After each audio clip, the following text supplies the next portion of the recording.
Jai Hind students, class 10th, optional exercise 6.6, question number 8. Two chords AB and CD of a circle intersect each other at the point P when produced outside the circle. Point P outside the circle. Prove that triangle PAC will be similar to triangle PDB and PA dot PB will be equal to PC dot PD. एक वृत्त की दो जीवाएं AB और CD बढ़ाने पर परस्पर बिंदु P पर प्रतिच्छेद करती हैं। सिद्ध कीजिए कि triangle PAC will be similar to triangle PDB and PA dot PB बराबर PC डॉट PD होगा। बच्चों देखो ये सर्कल है, इसके अंदर एक कॉर्ड है AB, एक कॉर्ड है CD। ये आगे बढ़ा दी गई PBA को प्रोड्यूस किया गया और DC को प्रोड्यूस किया गया और ये दोनों कहाँ जाकर मिल गई? एक पॉइंट P पर। आपको बताना है ट्राइंगल PAC ये वाला, ठीक है, will be similar to PDB ये ट्राइंगल के, है ना। इससे ही क्लियर हो जाता है कि P एंगल जो है, P वर्टेक्स जो है या P एंगल जो है दोनों में कॉमन है। A D के इक्वल आना चाहिए और C will be equal to B। ये हमको यहीं से क्लियर हो जाता है बेटा। और PA और PD का रेशो, AC और DB का रेशो, PC और PB का रेशो लिया जाएगा। ये भी अभी से क्लियर हो जाता है। स्टार्ट करते हैं।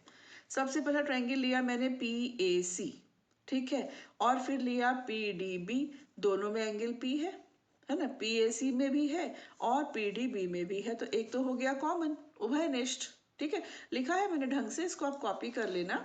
सेकंड थिंग बच्चों ध्यान से देखो, ये है एंगल PAC, ये वाला PAC है ना। दूसरा है CAB, तो ये दोनों क्या हुए?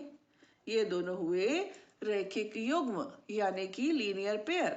इन दोनों का सम टोटल होना चाहिए 180 डिग्री। क्लियर? अब इसको देखो, ACDB ये एक साइक्लिक क्वाड्रिलेटरल है, चक्रीय चतुर्भुज, है ना। चक्रीय चतुर्भुज की सिर्फ एक ही प्रॉपर्टी होती है कि इसके ऑपोजिट एंगल्स का सम 180 डिग्री होता है। क्लियर? यानी इन दोनों का सम 180 और इन दोनों का सम 180, यानी कि इसमें हमने इसको जोड़ा तो भी 180 हुआ और इसमें अगर हमने इसको जोड़ा तो भी 180 हुआ, यानी कि ये दोनों इक्वल थे। क्लियर? ये बात समझ में आई? इसको हम लिखते समय ऐसे लिखेंगे, ये रेखीय युग्म हो गया और ये 180 क्यों है? क्योंकि opposite angles of cyclic quadrilateral, चक्रीय चतुर्भुज के विपरीत कोण है, ठीक है। अब इक्वेशन 1 और 2, समीकरण 1 व 2 से दोनों की राइट हैंड साइड 180 डिग्री है। जब राइट हैंड साइड इक्वल है तो लेफ्ट हैंड साइड को भी इक्वल होना पड़ेगा, तो यानी कि PAC plus CAB is equal to CAB plus CDB, तो CAB से CAB हो गया कैंसिल, यानी कि अल्टीमेटली क्या मिल गया? Angle PAC is equal to angle CDB। देखो PAC ये वाला एंगल किस ट्रायंगल का है? ये है इस ट्रायंगल का एंगल, है ना। और ये वाला, इसका नाम क्या है? CDB। देखो बेटा CDB ये किस ट्रायंगल का है? ये है बड़े वाले ट्रायंगल का, बड़े ट्रायंगल। CDB बोल रहे हैं, इसको आप PDB भी तो बोल सकते हो। जो CDB है वही बेटा PDB है, तो इसका ये एंगल और इसका ये एंगल इक्वल हो गए और ये तो दोनों में कॉमन ही था। तो दो एंगल्स इक्वल आ गए बाय एंगल एंगल कॉरोलरी, कोण कोण उपप्रमेय द्वारा ये दोनों त्रिभुज समरूप यानी कि सिमिलर हो गए। We know that, अब आगे बढ़ते हैं। We know that then when triangles are similar then their sides are proportional। हम जानते हैं कि जब त्रिभुज समरूप होते हैं तब उनकी भुजाएं समान अनुपात में होती है।